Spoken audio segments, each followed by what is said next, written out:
welcome back to my YouTube channel. If this is your first time here, hello, don't forget to like and subscribe this video if you enjoy it. And for those of you that are coming right back, hello, it's nice to see you again. Today we're going to be talking about how to trust your gut, how to follow that inner voice, how to know when something is coming from you as opposed to coming from a place of anxiety. I'm here to give you all the tips and tell you how to navigate trusting yourself. So the very first thing is you have to get to know yourself. This is the number one thing, because your intuition, your gut or whatever, I like to say that it's a muscle because it's something that we practice getting to know over time. The more that you spend time with yourself alone, the more that you ask yourself questions and you really get to know, okay, what is my baseline? That is how you get to strengthen your intuition and tell the difference if it's something that's making you anxious or afraid as opposed to something that's coming from within, like your gut. And I think this is so important because there's one post I made one time on TikTok. I was basically saying that the best thing that I ever did for my Instagram was to just stop asking people what I should post. And I still stand by that advice till today. And it's not because like I don't want other people's opinions or anything like that, but I think it was getting to a point where I was afraid to trust my own self. I was afraid to ask myself what I liked, what I wanted to see on my page, what I thought looked good, and it felt better and more safe to instead just immediately I finished taking pictures, like I'm just sending everything out to my friends and being like, oh, tell me what I should do for me, as opposed to asking myself, what do I like? What do I want to see on my page? This was so important in building trust with myself because after I posted it, I did not die. Like I promise you, all the fears about the judgment and the fears about what people would think and oh, is this aesthetic enough, like it just started to melt away the more that I just practiced listening to myself and doing whatever the hell I wanted. So this is something that I would recommend. I know it's on kind of a smaller scale, but it really does help you to learn to trust yourself, and honestly also to just build more confidence. A few tips on how you can actually get to know yourself, like some practical tips. Number one, I think I mentioned this earlier, but you have to spend some time alone. And spending time alone doesn't just mean like, oh, you're just gonna chill in your bed, you're gonna watch TikToks and just like be alone. Being alone is different from spending quality time alone. Quality time looks like trying out new hobbies, maybe doing some self-care activities, but really like doing things that are intentional, that you either have been wanting to do or you're just curious about. Get a feel for yourself. Like, what do you like? Who are you when nobody's watching? I know that can be kind of scary, but it's really good and it's really important if you want to get to know who you are minus the world, minus the noise. Also, the sun is setting, so if at some point the lighting changes in this video, just allow it, ignore it, okay?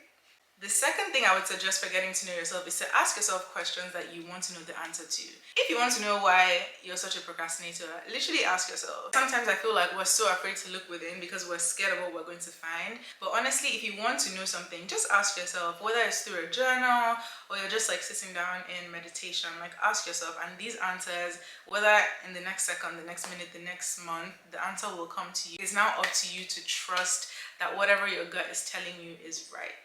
The third tip I would give on getting to know yourself is test yourself. This is so fun. Give yourself like little intuition challenges. There's one I'll give you that basically like when you're driving your car or you're on the highway or whatever, try to use your intuition to guess the race of the driver in the car right in front of you, like before you pass the driver. It can be the race, it can be what color shirt they're wearing, it can be trying to guess if there's one person in the car or multiple people in the car. Just like give yourself fun little tests and try to go with the answer that your gut gives you. Guys, this is so insane, but the more you practice this, like you will be right. Practice listening to the voice that actually comes first before you start overthinking the answer and before you start trying to like rationalize things. It works and it's fun. You can even Google intuition challenges, I believe. That really helps.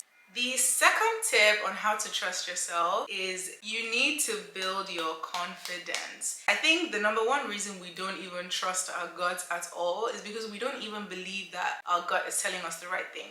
We don't believe that the right answers are within us for some reason. Building your confidence helps you to believe and trust that you have the answers that you need. And just that like the combination of your life experiences is enough to give you the answers that you need to move forward. If you don't even trust yourself, if you don't believe that you can be right, even when your gut is giving you the answer that you need, you're not going to believe that it's right. A few tips on how you can begin to build your confidence. You have to shift from the mindset of, oh, I don't know what I'm doing, oh, I don't have a gut, oh, I don't trust myself, to telling yourself that you're a reliable person. And how do you do this? The number one way that I always suggest is to give yourself promises every single day. Make a promise to yourself and make sure you keep that promise. What this does is it sort of trains you to believe that you are a reliable person, you can trust yourself, and when you say you're going to do something, you do it. Don't make a promise to yourself that's so big and lofty that you might not even end up doing it. Make tiny, even if it's as tiny as, oh, I promise I'm going to cook myself a meal today. Make a promise that you know you will do. This is the easiest way to build self-confidence, because you just sort of start to believe that, me, like if I say I'm gonna do something, I'm gonna do it, and then you end up just feeling much better about yourself. Another side note, something that can really help is to just affirm yourself. So telling yourself, I trust myself, I trust my experiences will lead me to the right answers, I trust that I have what it takes, I trust that. Stop telling yourself that you don't have a gut. Stop telling yourself that you're not confident. Stop telling yourself that you don't know what to do. Even if you feel like you don't know what to do, keep telling yourself that I trust that I have the answers within me, I trust that the answers will reveal themselves to me. Just big yourself up. Like, I don't want to talk too much. I don't want to talk too much. Try it. Number 3 is to make friends with your inner voice. Guys, I know our inner voice can be so freaking scary. Thoughts alone can just be sometimes I know we just don't want to think, we don't want to address whatever is bubbling within us, but honestly, learning to befriend and trust your inner voice is so important in learning to trust yourself. Realize that emotions and like negative, anxious thoughts, they don't define you. When you start to get stressed by your inner thoughts, it's just a sign that you need to either slow down or you need to address what it is that's actually bothering you.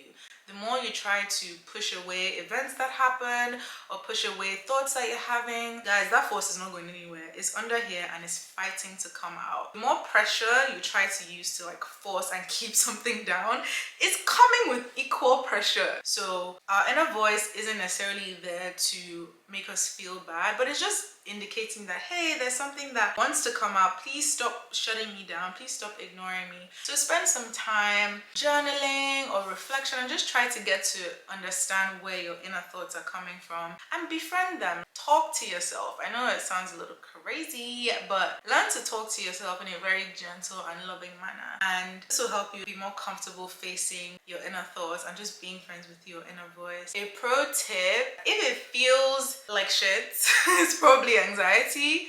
And if it feels like the right thing to do, then it's probably your intuition. This takes a lot of practice. It's not black and white, but your intuition will usually feel like the right thing to do. Like, even if it's something that you're afraid to do, even if it's something that you've never done before, whatever, it's going to feel like the right thing to do.